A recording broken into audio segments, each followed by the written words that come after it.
Hi guys, good morning. Welcome back to the another biology session from Anand Medical Academy. In this session, I am going to teach you about living unit that is called cell. So you might have the knowledge from your school time, like the 6th and 7th and 8th, 9th and 10th standards.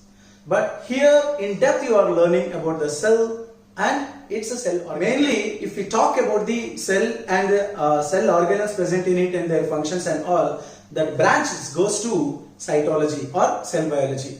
Cell biology is a branch of biology that deals with the structure and function of cell and its internal structures. A cell is a functional and fundamental unit.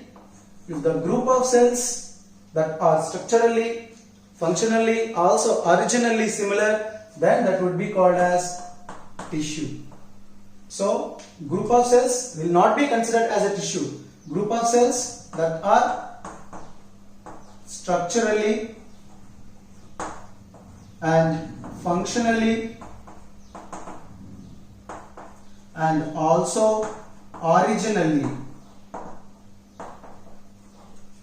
A tissue that have some group of cells, all these cells structure should be same, and suppose A, B, C, D, E, F and G, A to G cells are there, all cells functions also should be same, and all these cells should be derived from same place. Means originally, means the birthplace is also should be same, that's why considered originally. So group of cells that are structurally, functionally and originally similar, then that is called as a tissue. You might have seen in your school books that is a group of cells is called a tissue. That is, the definition is okay but not accurate. Then what is accurate definition? So group of cells that are structurally, functionally and also originally similar, then that is called tissue. Then this group of tissues together form organ. Organ performs a specific function in that so many tissues are present, not same type of tissues, understand? So different types of tissues together form organ. So here similarity will be changed, but in the tissue all components should be same, that is called cell. But in the organs components may be different or same, then that is called tissue. Then group of organs together form a system.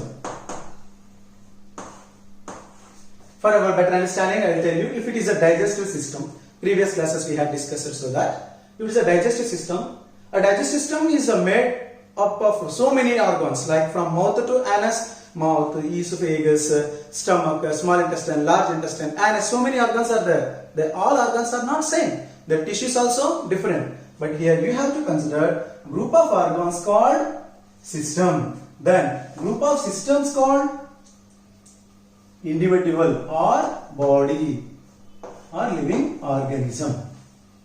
If it is a body, living organism, in this digestive system is there, respiratory system is there, skeletal system is there, nervous system is there, reproductive system is there, sensory system is there, so many systems, but each system composed of organs. Right? Each organ is composed of so many types of tissues. But tissue is made up of similar types of cells that are structurally, functionally and originally same. Such an importance is there about today's topic, that is cell. So cell is functional and fundamental unit of the life.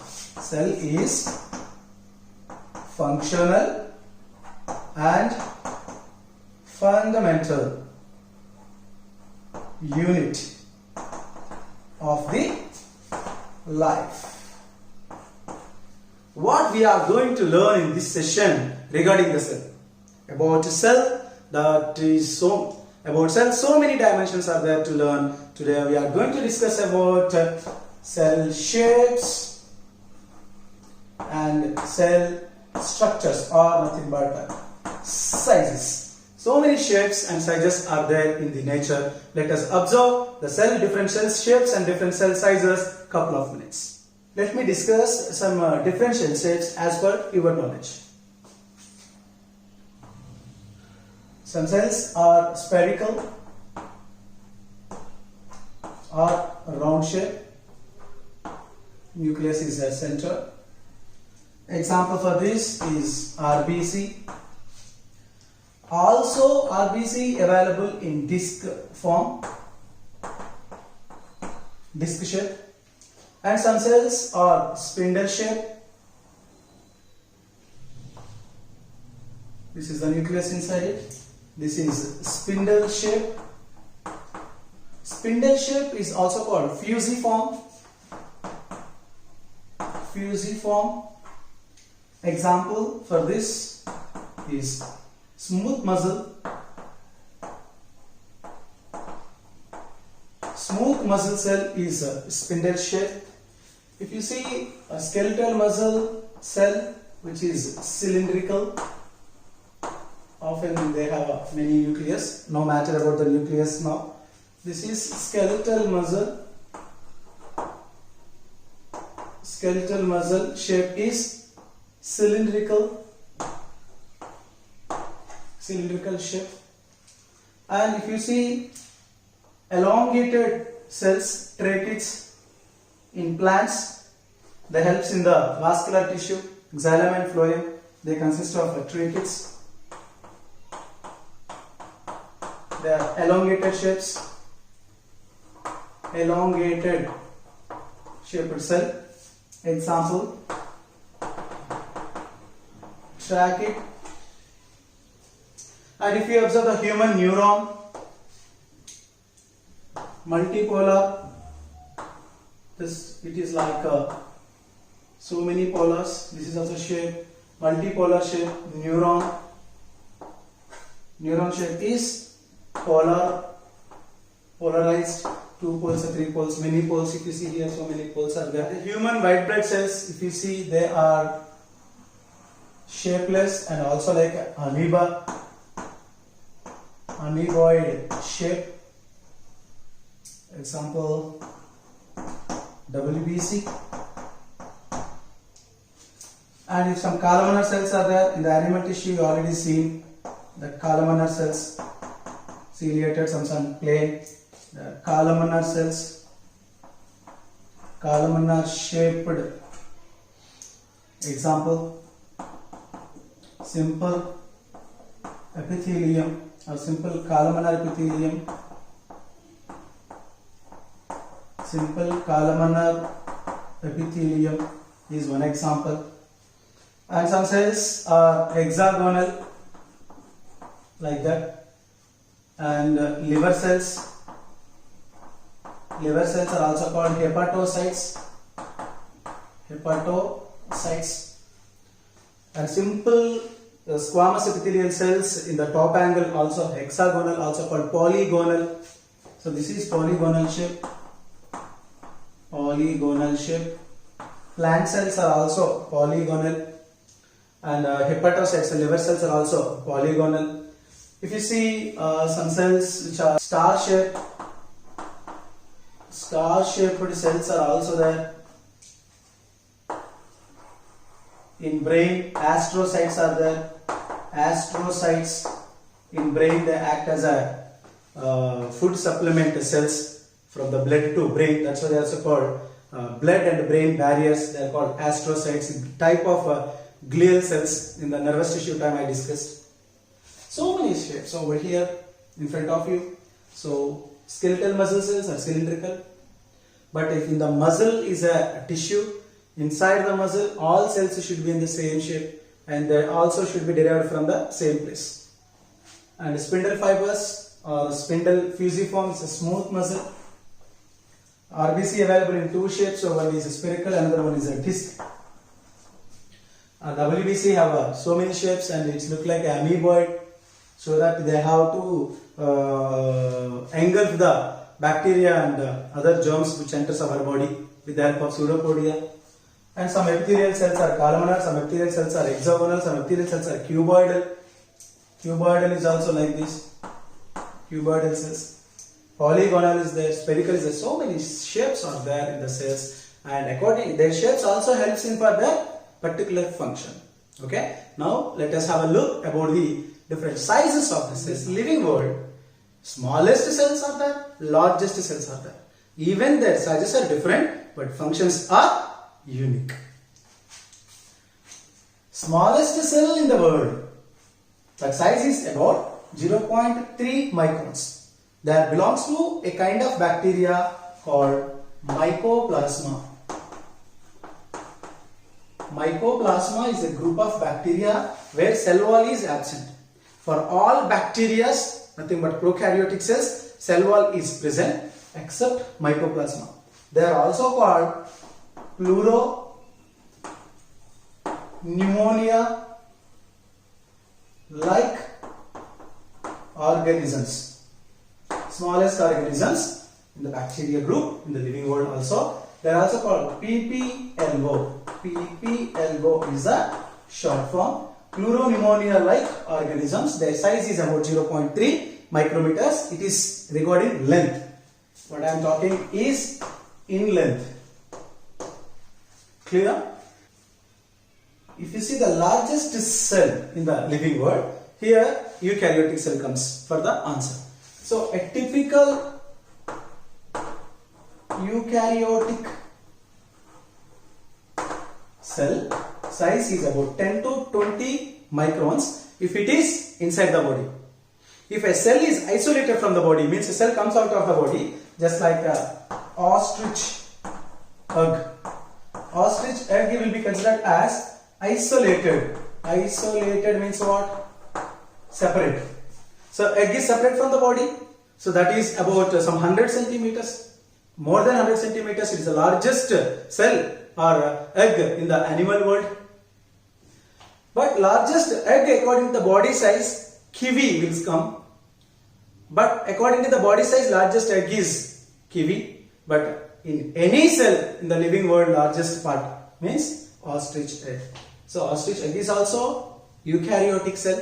But if it is isolated from the body, then the largest cell is ostrich egg, which is about 100 centimeter max.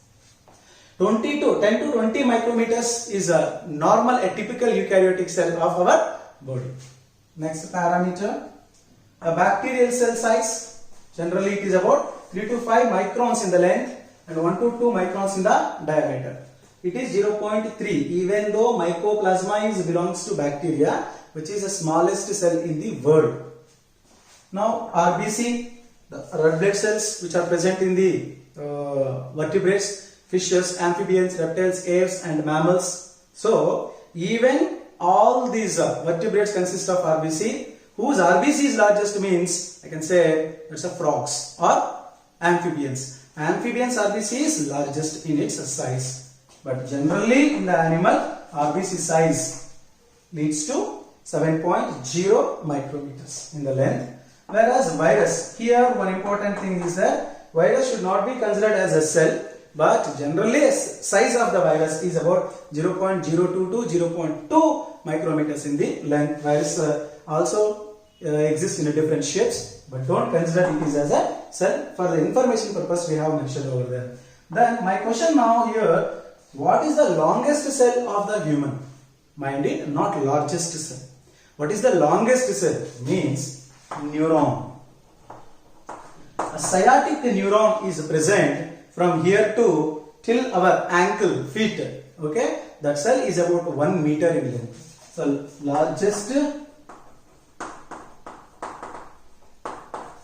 longest, not largest, I'm sorry. Longest cell in the human is neuron, that is a sciatic neuron, that is not present in the brain, that is present here in the back abdomen till that axon leads to end of the leg, nothing but feet or ankle. The size is nearly 1 meter in length.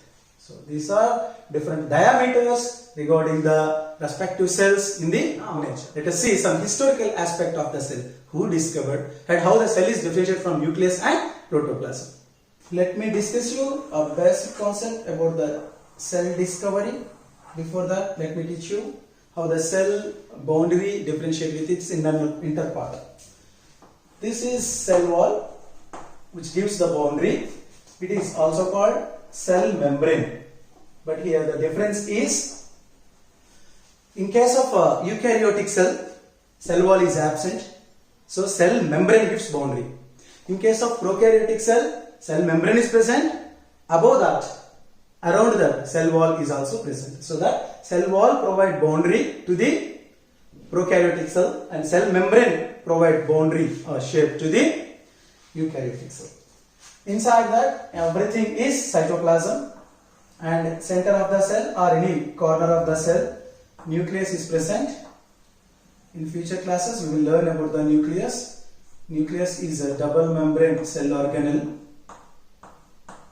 Maximum cells, the nucleus is located at the center, and inside the nucleus, genetic material DNA and RNA are present, and the nucleolus is also present. So this is the nucleic membrane.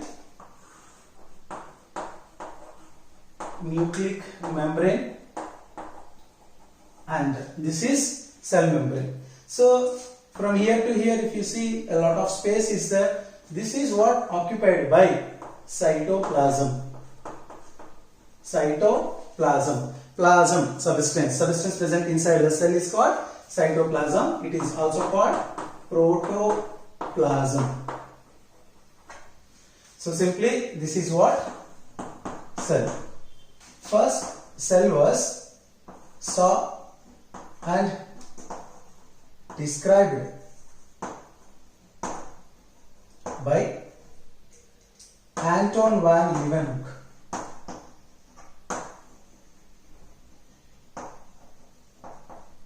Anton van Leeuwenhoek, who is the father of microbiology, who discovered the microscope. He first observed its structure, but cell was first discovered by Robert Hooke in cork cells, in plants, in cork cells.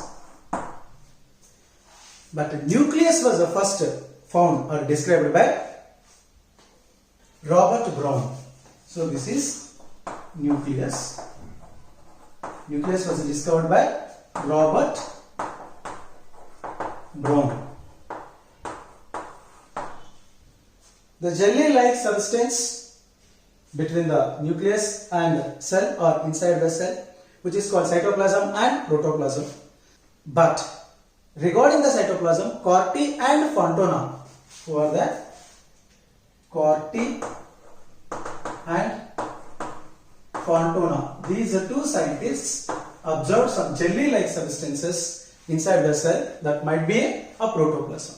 But later, Dujardin is a scientist. Dujardin is a scientist named as Sarcode. Sarcode is a name given by Dujardin scientist for the protoplasm. That Dujardin is finally settled as, referred as cytoplasm by a famous scientist, Purkinje. Purkinje is the scientist who gave the name cytoplasm. Here no need to confuse. First, cytoplasm is a jelly-like substances first identified by Corti and Fontana. Later, these jelly-like substances named as Sarcode by Dujardin. Later, that Sarcode will be considered, and finally till today we are referred that jelly-like substances as cytoplasm because of a scientist called Purkinje. Purkinje is a scientist who coined the name cytoplasm. So cytoplasm inside the cell. Clear? Inside the cell and till nucleic membrane. Inside the nucleic membrane, there is a nucleoplasm. Who discovered the nucleus? Robert Brown. This is simply an appearance of this session. You have learned about the cell definition and different shapes of cells and different sizes of cells and their measurements in the length. Now, some historical aspect of the cell, who discovered the cell, who discovered the nucleus, who discovered the cytoplasm, and where does they are differentiating with each other. In the next class, I will come to teach you about Schweden and Schwann cell theory, and also followed by different types of cells that are prokaryotic and eukaryotic. Observe this class and revise this session again if you need and attend assignment. Thank you. See you again.